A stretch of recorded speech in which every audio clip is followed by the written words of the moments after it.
This is the Sony ZV-E10, and in my opinion, this is hands down the best beginner content creation camera money can buy. So that didn't age well. I actually ended up releasing that, I think, a day or two before Sony announced the brand new Sony ZV-E10 Mark II.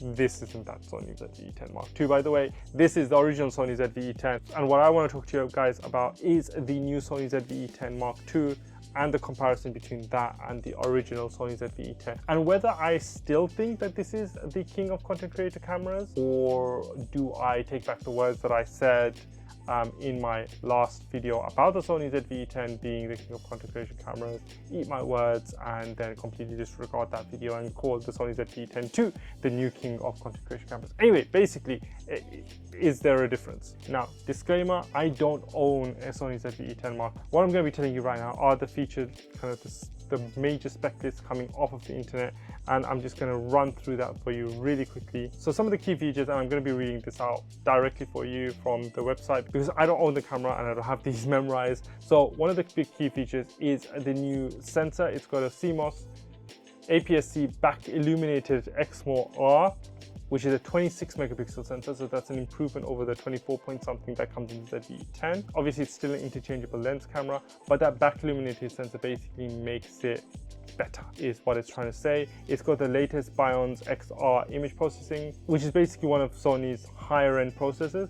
And what it basically does is it's going to be downsampling 5.6K video footage into 4K. So you're going to get a 5.6K output that is going to compress down to 4K, and that's the 4K footage coming out of the Sony ZV-E10 II, which is actually really good. And I know this off the top of my head that the 4K footage is up to 60 FPS, so 60p 4K, I think with a slight additional crop, but that 4K is also going to be available in 4K 10-bit 422, which means that S-Log3 color grading is going to be that much easier.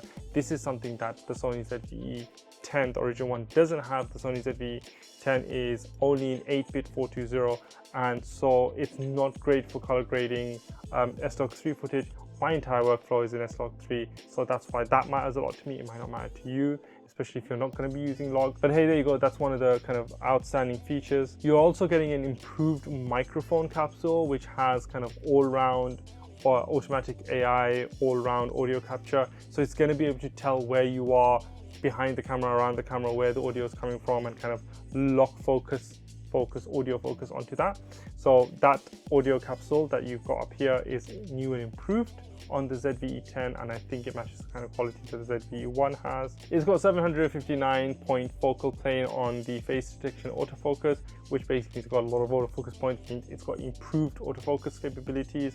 But one of the new improved things that it also has is when you turn the camera into vertical mode for vertical shooting, which a lot of content creators are doing right now, the entire display and all of its content also turn vertical. Please, Sony, bring this feature to the Sony ZV-E1 and like cameras, because it's a simple firmware upgrade. I'm sure that you guys can do it really easily. I beg you, please bring something like this to the Sony ZV-E1, because it just makes creating content in vertical so much easier if all of the icons and things on the screen, on the flip out kind of LCD screen, are also in that vertical mode. It just makes things easier. Please bring that out. I think that's a fantastic feature that it has. So you've got that 3 capsule microphone, which is nice and improved, and yes, the 4K 60p in 10-bit 422 all intro recording available, which basically means that you're going to get much better dynamic range. And actually, this sensor and the kind of video recording capabilities are the same as what you're getting in the FX30 and the Sony a6700. On top of that, you got your advanced touch operation for vertical and horizontal, so your screen is now touchscreen. It comes with a brand new Sony UI system, which Sony ZV-E10 doesn't have. It's got the old UI and a whole bunch of other features that I think are unimportant for the sake of this video. So in essence, the Sony ZV-E10 II is to the FX30 and the a6700 what the Sony ZV-E1 is to the FX3 and the Sony a7S III, because the ZV-E1, which is the camera that I'm using to record this video right now, has got that same sensor and an advanced processor compared to what the FX3 has, and the A7S III has. It's got the same sensor as the FX3 and Sony A7S III, so it's got the same kind of image quality, but with more advanced AI features and things like that. And the Sony ZV-E10 also has that same sensor that the A6700 has and the FX30 has. So that's your comparison right there. Now, how does it compare to the Sony ZV-E10, which is what I've got in my hand right now with this nice 16mm Sigma lens right here, which is a very nice combo for content creation. And I still stand by what I said, but it comes with a bit of a caveat. This camera is still the best content creation camera in its price range that money can buy, meaning that in that £300-400, I'm going to say pound, dollar, up to $500, sub $500 price range for a used camera, even for a brand new. I think you get this for that cheap now. It's still the best one in that range. So that, in my opinion, hasn't changed. However, if you want to say that on a budget, sub $1,000, what the best content creation camera is right now, I would say that that's hand down going to be the new Sony ZV-E10 Mark II. So I'm not going back on what I said. I just think that they are in two different price ranges, because the Sony ZV-E10 Mark II is with the lens, the new kit lens that it comes with, at about $999. So in comparison to that, this is still very, very cheap, because you can pick one of these guys up for about $350 to $400. Or here in the UK, I got this for about £350, something like that, used. So grabbing one of these for that price and the quality that this thing still produces and the features that this thing has for content creation are still fantastic within that price range. So if you're a brand new content creator, you're not willing to spend that much money on a camera, you can still opt for something like this, and you will still get really high quality, because there are lots of creators who are using this camera and producing amazing quality content. It's still an absolutely fantastic camera.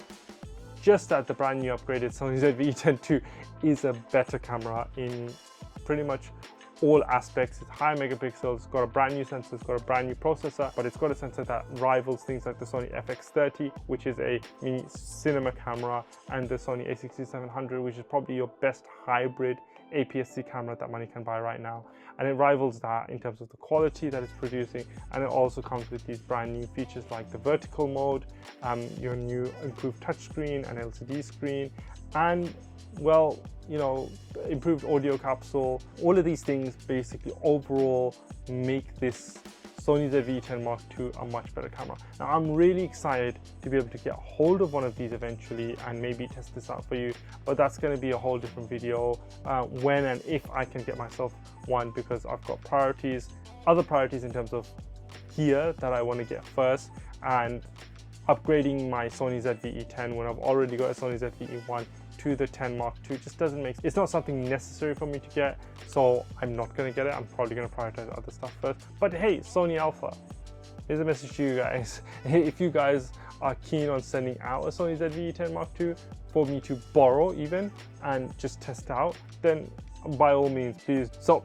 yes, I still stand by what I said in terms of the Sony ZV-E10 being an absolutely fantastic camera for its price range. If you're on such a small budget where you can't afford the higher end cameras or anything above that $500 mark, then I would definitely recommend grabbing something like the Sony ZV-E10, combining it with a Sigma 16mm lens or something similar of that price range, which altogether is probably going to cost you no more than $600. But if you can afford it, I would definitely say go for the Sony ZV-E10 II. It is a much better camera overall. But if you're brand new to content creation, the Sony ZV-E10 still holds its own. So I'll leave it at that, guys. I hope you guys enjoyed that video and my little rant in comparison of these two cameras, one of which I don't even own. But hey, there you go. That's what my content is about nowadays. I am talking a lot more about things like cameras, content creation gear, and just trying to give as much good content creation advice from my own experiences and knowledge to you guys as possible. So take it or leave it, I guess. That's where my content is going towards. The big goal is to hit that 10,000 subscribers in the first instance, and then take it from there and hopefully get to that full-time content creator status that a lot of content creators are aiming towards nowadays. So make sure you guys are subscribed so you guys can help out with that. Have that notification bell on so that you know exactly when my videos come out. So I'll leave you guys with that. This is Kai24 with my nice old and trusty Sony ZV-E10. signing out.